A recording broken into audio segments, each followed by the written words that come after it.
dans les causes d'un AVC, d'un accident vasculaire cérébral, on a les causes immédiates qui sont l'hypertension artérielle, mais il y a des causes aussi lointaines qui peuvent devenir par des surpoids, par une mauvaise alimentation, par ce que je vais beaucoup m'apaiser, c'est l'automédication. Ça veut dire quoi? Lorsqu'on prend des médicaments à tort et à travers, sans prescription médicale, sans d'analyse biologique spécifique, on apporte ainsi des modifications au système de fonctionnement de l'organisme. Ça veut dire que si vous avez pris, par exemple, je vais prendre le cas de ce que tout le monde connaît prendre, c'est que lorsqu'on a une petite douleur, on va chercher un anti-inflammatoire. Les anti-inflammatoires se font non spécifiques de différents ordres, de différentes variétés. Et ces anti-inflammatoires non seulement produisent des douleurs dans l'estomac, mais en même temps, ils ont des impacts sur le rein. Et le rein est l'organe qui aide dans le contrôle de la pression artérielle d'une manière aussi un peu compliquée, un peu complexe. Le rein, il exerce un contrôle sur le système cardiaque pour réguler la tension artérielle. Ça veut dire que les médicaments qui sont pris à tort et à travers ont un impact sur le rein et par conséquent sur le cœur, ce qui peut entraîner une modification du rythme cardiaque et par ricochet la pression artérielle. Ça, c'est la cause dont je voudrais mettre un accent là-dessus et exhorter vraiment ceux qui m'écoutent, ceux qui me suivent, ceux qui me connaissent, à éviter au maximum la consommation des médicaments non prescrits ou des médicaments qui ne sont pas spécifiques. Cela peut produire ce que je venais de dire tout à l'heure et dans ce cas, lorsque c'est modifié, dans la jeunesse, au fur et à mesure qu'on grandit, l'organisme intègre cela et a des modifications.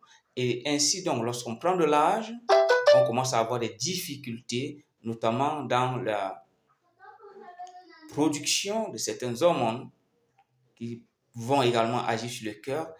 Et avec l'inactivité, avec le vieillissement des tissus, on s'expose à une hypertension artérielle.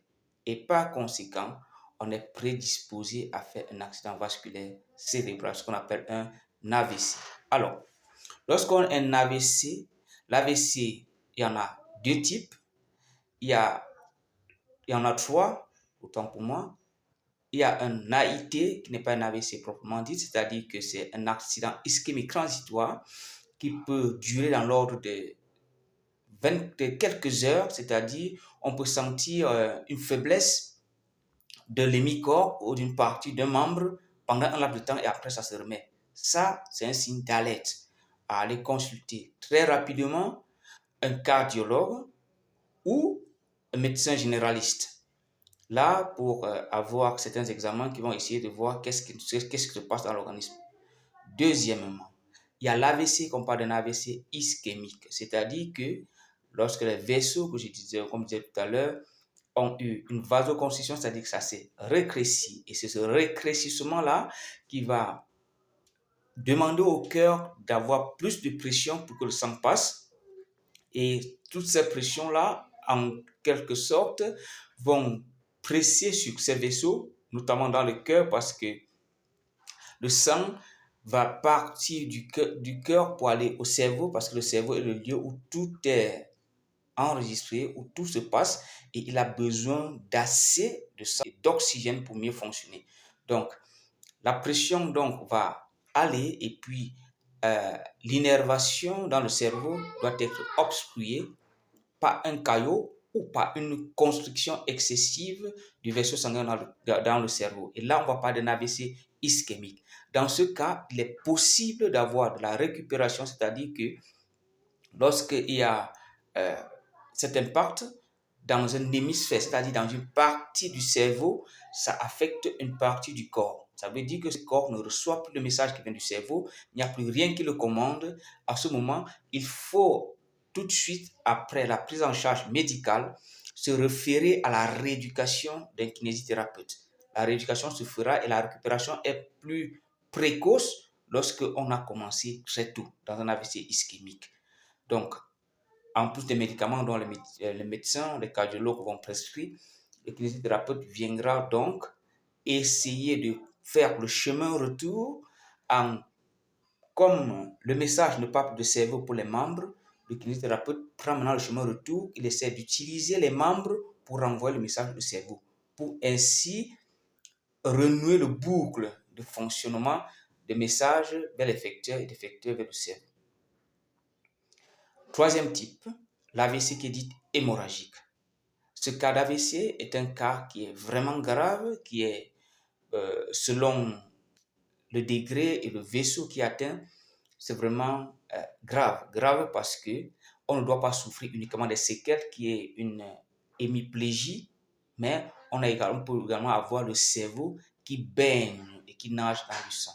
Et lorsqu'il y a un liquide, lorsque le cerveau est baigné dans du sang, il n'y a plus de possibilité de pouvoir intégrer et de traiter les informations qu'il reçoit. Ça fait donc que quand il y a un AVC qui est hémorragique, il faut tout de suite qu'on fasse une intervention qui est spécialisée, soit neurochirurgie, où le cardiologue il va savoir qu'est-ce qu'il va mettre comme traitement, et puis le kiné ne peut intervenir que dès lors que le cerveau se retrouve dans un état de repos. C'est-à-dire que si le cerveau était noyé, on se rassure après un scanner que le cerveau n'est plus noyé. Mais s'il y avait un vaisseau qui avait pété, c'est-à-dire que ça éclate et que le sang se déverse dans le cerveau, si ce vaisseau a été éclaté, il faut que le cardiologue donne l'ordre qu'il est comme ça, le vaisseau a été cicatrisé avant que le kiné ne commence son travail. Dans ce cas, la récupération peut être lente sur une longue période et ce n'est pas impossible. Donc, les trois types d'AVC, voilà ce qu'on fait dans un accident vasculaire cérébral. Mais je voudrais également que ceux qui me suivent écoutent très attentivement ce que c'est qu'un AVC. Et il faut éviter au maximum l'automédication. Il faut pratiquer de l'exercice physique. C'est pas qu'on va faire de sport de compétition, mais il faut faire des exercices physiques réguliers. Il faut éviter la sédentarité, c'est-à-dire il ne faut pas rester sur place, il ne faut pas être, entre guillemets, paresseux. Il faut avoir quelque chose à faire. Il faut éviter au maximum les matières grasses lorsqu'on atteint un certain âge, à partir d'une quarantaine d'années. Il faut éviter les matières grasses parce que cela va aller mettre des plaques de graisse lorsqu'on en a assez sur les parois des vaisseaux sanguins et qui pourront alors produire cette obstruction pour faire un AVC. Donc, vraiment, l'accident vasculaire cérébral est en train de faire des ravages. La sensibilisation est pour les sujets qui sont plus jeunes à pouvoir se préparer pour l'avenir. Il ne faut pas attendre que une pathologie s'installe. Lorsqu'on a la connaissance de la manifestation, on peut avoir une prévention. On peut se prévenir, on peut se donner les moyens de pouvoir éviter que cela ne s'installe. Conseil, sport, nutrition, pas gras. Il faut également avoir de la liberté, c'est-à-dire il ne faut pas avoir de surcharge cardiaque comme des personnes qui mettent des choses dans leur tête. Il faut être libre. Donc, voilà, vous pouvez bien comprendre ce que c'est qu'un AVC et des questions, des préoccupations. Asprofem reste toujours là parce que nous sommes là dans la sensibilisation. Des questions, les réponses vous seront apportées. Merci de votre aimable attention.